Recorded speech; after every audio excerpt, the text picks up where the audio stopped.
Assalamualaikum warahmatullahi taala wabarakatuh. Bismillahirrahmanirrahim. Kita jumpa lagi di channel Pok Nikdin dan pada hari ini kita akan bincangkan berkenaan dengan 5 pemacu perubahan yang akan memberi kesan kepada perniagaan kita. Sekiranya kita tidak mengambil kira pemacu-pemacu perubahan ini di dalam pembentukan strategi yang kita pilih, maka mungkin kita akan terlepas pandang perkara-perkara yang akan menyebabkan kita terlepas peluang ataupun menghadapi risiko yang tidak mampu untuk kita tangani. Jadi tuan-tuan dan puan-puan, sekiranya anda berasa perbincangan di channel Pok Nikdin ini bermanfaat, sila subscribe channel ini dan kongsikan dengan rakan-rakan usahawan-usahawan anda agar kita semua dapat menambahkan ilmu dan juga memperkukuhkan lagi keusahawanan di negara kita ini.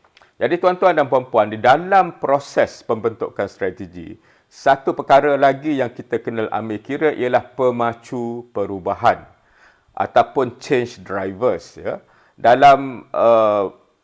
Dalam konteks ini, bagi saya ada 5 pemacu perubahan yang kita kena kenal pasti dan sekiranya kita telah mengumpulkan maklumat, data berkenaan dengan industri kita, persaingan, berkenaan dengan teknologi, berkenaan dengan pihak-pihak berkepentingan, kita sudah ada asas yang boleh kita gunakan untuk melihat sama ada pemacu-pemacu perubahan ini akan memberi kesan kepada perniagaan kita atau tidak. Pemacu pertama ialah masyarakat. Masyarakat ni maknanya ianya merangkumi pelanggan kita, ianya merangkumi pembekal kita, ianya merangkumi pekerja kita, jabatan-jabatan kerajaan, NGO, individu-individu berpengaruh, orang-orang politik dan sebagainya. Dan sebagaimana kita maklum, masyarakat ni dia berubah-ubah. Hari ini dia mungkin suka pada satu perkara, 3-4 tahun kemudian mungkin apa yang mereka suka sudah berubah. Jadi perubahan-perubahan ini akan memberi kesan kepada perniagaan kita secara langsung atau tidak langsung. Kita ambil contoh isu tentang kepanasan alam ataupun climate change. Ya. Mungkin pada peringkat ini hanya dicakap-cakap saja, tapi kalau kita lihat 2-3 tahun kebelakangan ini, tahap kepanasan kita pun rasa makin bertambah. Bila berlaku hujan, cepat-cepat banjir dan seumpamanya. Jadi lama-kelamaan ini akan menjadi satu perkara penting dalam minda masyarakat dan perniagaan-perniagaan yang tidak mengambil kira akan perubahan ini tentunya akan tertinggal ke belakang ataupun akan menghadapi risiko yang lebih tinggi. Jadi banyak perkara yang kita hadapi sebagai perniagaan, dia bergantung kepada apa yang disukai ataupun tidak disukai dalam masyarakat secara kolektif kerana ianya akan memberi kesan kepada pelanggan kita, kepada pembekal kita, kepada pekerja kita dan institusi-institusi dan badan-badan yang ada dalam ekosistem perniagaan yang ada kesan kepada kita. Perkara kedua yang saya rasa tentu anda sudah maklum di peringkat ini ialah teknologi. Teknologi merupakan pemacu perubahan yang amat berpengaruh kepada kita. Malah dalam keadaan sekarang banyak aspek kehidupan kita telah sama ada diambil alih oleh teknologi, dipermudahkan oleh teknologi ataupun telah hilang daripada masyarakat kerana kesan teknologi juga. Saya masih ingat masa saya mula menjadi accountant dahulu, untuk membuat laporan keuangan, kita kena taip. Dan untuk taip ni bukannya macam sekarang, kalau buat silap kena diperbetulkan dengan menggunakan pemutih, taip balik atas tu. Dan bayangkan kalau kita nak tambah perenggan di antara 2 perenggan yang dah ada, sama ada nak kena tarik balik ataupun nak kena potong, tampal secara fizikal dan seumpamanya. Tapi sekarang kita hidup dengan cara cut and paste. Kita potong dari mana-mana yang kita suka dan kita tampal saja dalam dokumen yang nak kita sediakan. Ini amat-amat mudah. Ya? Jadi orang yang kerjanya dulu menaip, sekarang sudah tidak ada. Dan orang yang bekerja sekarang sudah dianggap mempunyai keupayaan untuk menyediakan dokumen dengan sendiri dengan menggunakan teknologi yang ada. Dan sekarang kita bercerita tentang artificial intelligence ataupun kecerdasan buatan.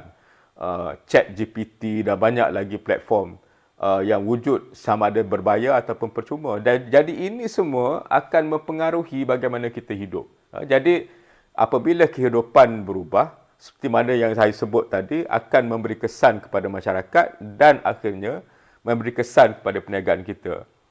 Jadi sekiranya kita tidak ambil perhatian ataupun cuba memahami bagaimana teknologi berkembang dalam tempoh 3 hingga 5 tahun akan datang dan apakah kesannya kepada perniagaan kita, mungkin secara tiba-tiba kita akan dapati kita kehilangan pelanggan ataupun banyak pesaing-pesaing masuk ke dalam industri dengan cara-cara yang lebih hebat daripada kita. Perkara ketiga ialah ekonomi. Ekonomi ni satu perkara yang kita semua fahamlah. Sebab kalau ekonomi berkembang dengan baik, kita rasa senang sebab mungkin duit banyak, mampu untuk membeli itu dan ini. Tetapi apabila ekonomi jatuh, kita rasa kekangan, nak berbelanja pun susah, harga barang mungkin naik. Kan? Jadi ekonomi memberi kesan secara langsung kepada perniagaan. Cuma dari segi ekonomi ni, ianya dipengaruhi oleh dua polisi besar. Satu dipanggil polisi monetary yang dikawal oleh Bank Negara. Bank Negara mengawal dari segi bekalan mata wang yang ada di dalam ekonomi kita, dari segi kadar faedah dan juga bagi memastikan inflasi terkawal. Satu lagi polisi besar ialah polisi perbelanjaan ataupun polisi fiskal yang dipegang oleh kerajaan menerusi Kementerian Keuangan dan juga Kementerian Ekonomi. Ini berkenaan dengan perbelanjaan kerajaan kerana kerajaan ni dalam mana-mana ekonomi merupakan pelanggan yang paling besar. Jadi apabila kerajaan berbelanja, maka segmen yang mana kerajaan berbelanja itu akan menjadi lebih rancak. Apabila kerajaan kurang berbelanja dalam satu segmen, maka aktiviti ekonomi dalam sektor itu akan terkesan. Jadi dua polisi ini akan memberi kesan kepada kita dan balik kepada masyarakat. Ianya ada hubung kait di antara polisi fiskal dengan politik dan dengan kehendak-kehendak masyarakat. Dalam masa yang sama, kita kena ingat ekonomi kita ini merupakan sebuah ekonomi yang terbuka. Ya. Ia bukan hanya berkitar dalam sempadan negara, tapi kita berdagang dengan negara-negara ASEAN, kita berdagang dengan kuasa-kuasa besar seperti Amerika, China, Eropah. Jadi, apa yang berlaku di negara mereka akan beri kesan kepada kita kerana kita banyak menjual kepada mereka. Contohnya sekarang apabila Eropah mula menekankan isu-isu kelestarian alam. Mereka menganggap kelapa sawit ini sebagai satu produk yang dibangunkan di atas dasar kezaliman kepada alam sekitar dan haiwan-haiwan. Maka mereka menyusahkan ekspor kelapa sawit ke Eropah. Jadi kalau kita tidak ada pasaran-pasaran alternatif seperti China dan juga India, maka pengeluaran kelapa sawit kita walaupun banyak tetapi tak boleh nak jual. Ya. Dan inilah juga sebabnya mengapa negara-negara seperti Indonesia telah mula membentuk polisi yang mana peratusan tertentu dalam diesel mereka kena masuk minyak kelapa sawit kerana mereka mahu membuka pasaran yang tidak boleh dipengaruhi oleh pihak-pihak yang mungkin menghalang mereka daripada mengeksport. Jadi ini semua perkara yang dinamik. Ekonomi ini satu perkara yang tidak statik. Ya. Maknanya apa yang berlaku 20 tahun dahulu tidak akan berkekalan. Ia makin berubah dan sekarang disebabkan teknologi komunikasi, perubahan ekonomi lebih ketara dalam masa yang cepat. Perkara keempat ialah alam sekitar. Kita hanya ada satu alam saja, satu bumi saja. Dan sebagaimana yang saya sebutkan tadi, ini merupakan perkara yang sedang dibincangkan oleh ramai orang, oleh banyak pihak. Dan saya menjangkakan ini akan menjadi lebih penting dalam masa terdekat. Sebagai satu contoh, Bank Negara Malaysia sekarang mengkehendaki bank-bank untuk mempunyai polisi yang jelas berkenaan dengan perubahan iklim. Ya. Mereka kena pastikan pelanggan-pelanggan bank tidak menjana gas-gas rumah hijau yang menyebabkan alam menjadi semakin panas. Sebagai contohnya, industri arang batu memang menghadapi tekanan yang kuat, terutamanya di Eropah dan juga mungkin di rantau ini. Jadi sekiranya kita terlibat dalam industri itu, tentunya perniagaan kita akan terjejas. Jadi di masa depan, apabila bank-bank memperjelaskan lagi polisi mereka tentang alam sekitar, maka tentunya perniagaan-perniagaan yang tidak mesra alam, perniagaan-perniagaan yang menyebabkan penjanaan gas rumah hijau dengan besar, ini semua akan menghadapi masalah dari segi mendapatkan modal ataupun pembiayaan. Dan pelabur-pelabur yang ada banyak modal, mereka mula memilih sama ada perniagaan kita ini lestari atau tidak. Perniagaan kita ini mengambil kira alam, masyarakat atau mentadbir urus atau tidak, atau yang dikenali dengan ESG. Jadi ini semua akan memberi kesan kepada industri yang kita ceburi dan juga akhirnya memberi kesan kepada kita, dan sekiranya pesaing kita lebih proaktif, lebih mesra alam produknya, lebih mesra alam perkhidmatannya, tentunya mereka akan mempunyai kelebihan berbanding dengan kita. Sebaliknya, sekiranya kita cepat masuk ke dalam ruang ini, mengambil kira kelestarian dalam setiap proses yang kita ada ataupun produk dan perkhidmatan kita dijenamakan untuk sebagai produk yang lestari, mungkin kita mempunyai kelebihan-kelebihan yang tertentu. Jadi alam sekitar merupakan satu perkara penting yang akan memberi kesan pada perniagaan. Perkara kelima ialah peraturan dan undang-undang. Tidak ada perniagaan yang sunyi daripada mematuhi undang-undang dan peraturan.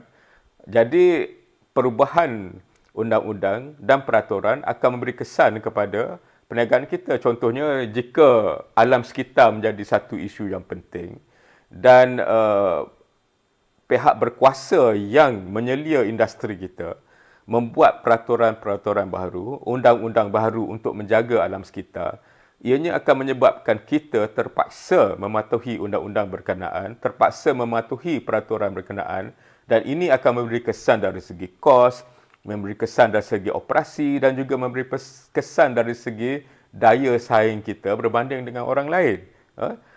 Ini satu contoh saja, tapi peraturan dan undang-undang ini melibatkan banyak perkara dari segi pekerja misalnya. Sekarang ni memang ditekankan tentang gaji minima, tentang manfaat pekerja, tentang perubahan akta pekerja bagi membolehkan pekerja mendapat pendapatan yang lebih tinggi. Dan corak ini akan berterusan hingga masa depan. Dari segi tadbir urus misalnya, banyak peraturan-peraturan baru yang diperkenalkan untuk mengetatkan tadbir urus. Satu perkara penting ialah tentang undang-undang anti rasuah. Sekiranya kita sebuah perniagaan dan kita terlibat dengan rasuah dan kita tidak ada sistem dan proses untuk menghalang rasuah, kita boleh diambil tindakan oleh Suruhanjaya Suruhanjaya Pencegahan Rasuah.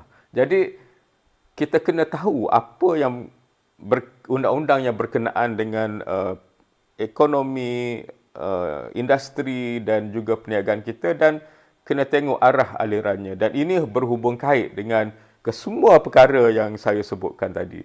Jadi oleh itu, tuan-tuan dan puan-puan, di antara proses penting dalam pembentukan strategi ialah memetakan 5 perkara ini dan elemen manakah yang akan memberi kesan dan adakah ianya membuka peluang baru kepada kita ataupun menimbulkan risiko yang baru. Jadi kedua-dua ini memerlukan penilaian dan sekiranya penting dimasukkan dalam strategi perniagaan yang kita sedang bentuk. Jadi tuan-tuan dan puan-puan, saya berharap penerangan ini akan memberi kejelasan tentang 5 pemacu perubahan, iaitu masyarakat, teknologi, ekonomi, alam dan peraturan. Dan kita kena mengambil kira perkara-perkara ini dalam pembentukan strategi. Sekiranya anda rasa perbincangan ini bermanfaat, sila subscribe channel Pak Nick Din ini dan kongsikannya dengan rakan-rakan usahawan anda agar kita sama-sama mengukuhkan lagi keusahawanan di negara kita. Sekian, Assalamualaikum warahmatullahi taala wabarakatuh.